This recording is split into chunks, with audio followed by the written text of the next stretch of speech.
Alright, hey guys, gonna do some backyard fire prep today.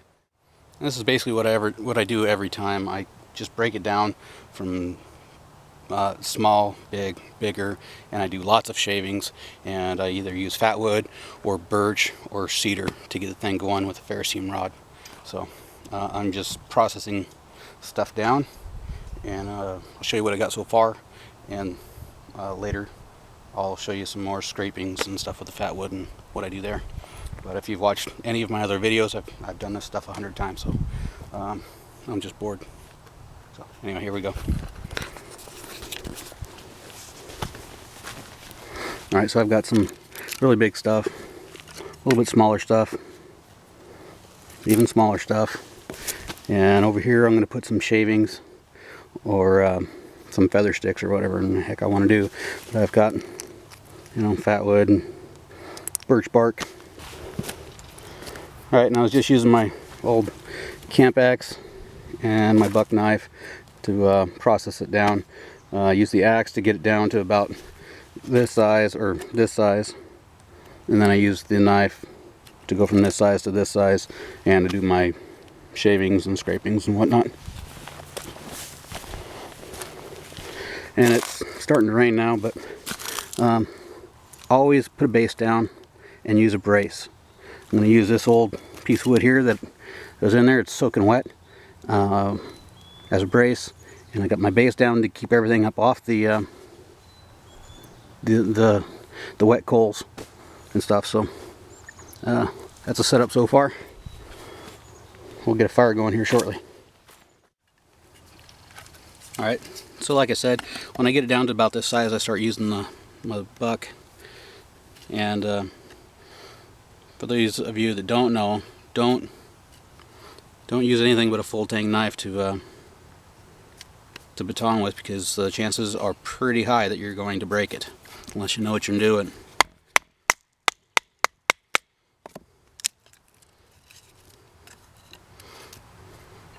Getting them down real small is really easy with a knife and really safe. You less of a chance of cutting yourself with a like if you was doing it with an axe or something.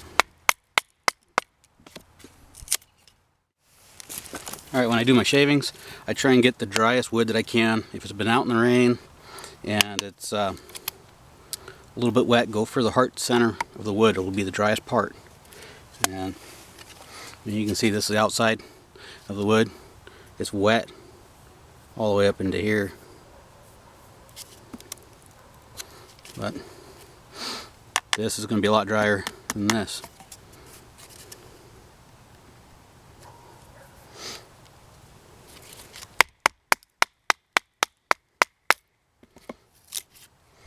So I'll shave off one of those pieces.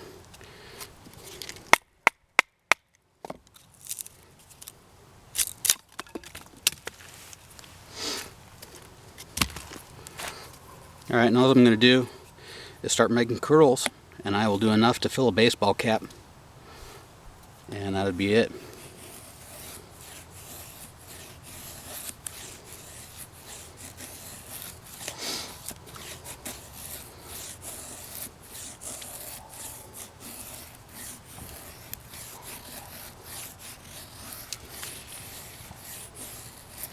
You don't want to use a lot of pressure when you're doing this kind of stuff, just a little bit, or you'll get stuff like that, and that's not what you want. Right there, you want them little tiny curls just like that. But I ain't perfect, I do it. I'll get as many as I want, it'll burn, I'll tell you that. What I'll do sometimes, I'll just stick my hat down there and start filling her up.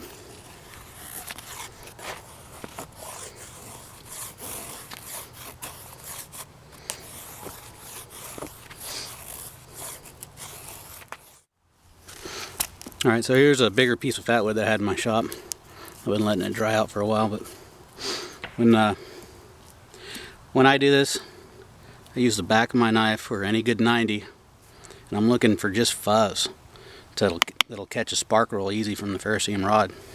So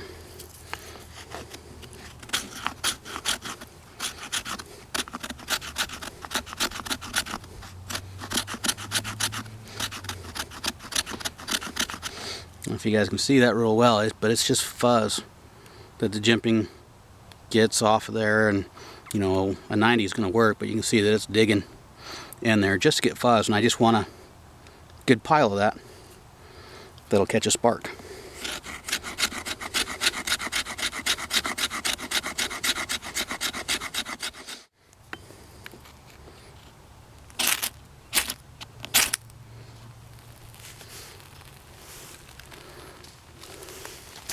See, and there you go.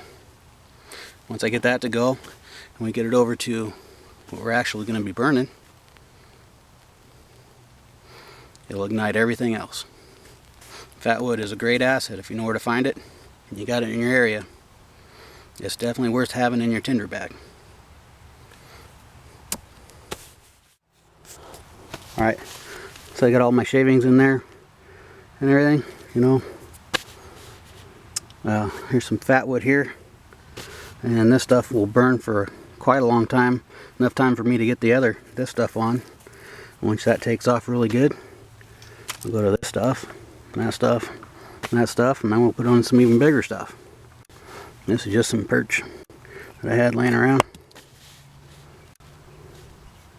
Anyway, yeah, and I got birch bark. I'll probably throw all my scraps on there tonight.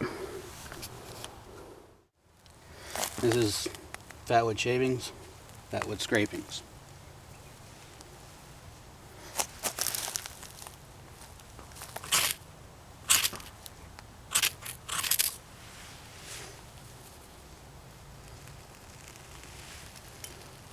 Fatwood burns for a while, so a little bit of time.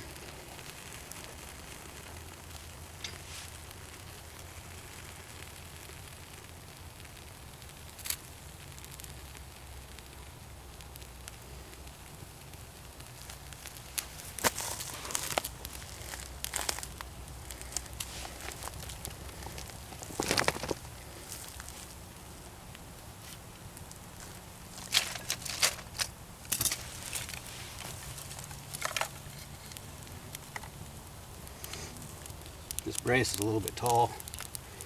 I don't know if I like that. Alright, I had to move that big brace out of the road. There was too much airspace in between there. Just use another piece, and it took off. I mean, all you do is keep feeding it. I don't know if you can see, but there's still moisture coming out of that. Even the little stuff I had from the rain.